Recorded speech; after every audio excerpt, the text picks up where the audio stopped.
Pahina 48 hanggang 51 ang demonyong Kaleke. Noong unang bahagi ng 1880s, nagsimulang magsalita ang mga miyembro ng Roman High Society tungkol sa isang batang mamamahayag na dumating sa eksena, isang Gabriele D'Annunzia.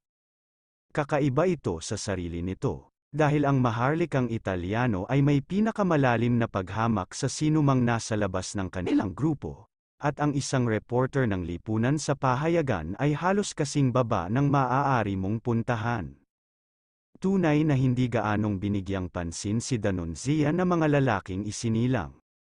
Wala siyang pera at kaunting mga koneksyon, na nagmumula sa isang mahigpit na middle class na background.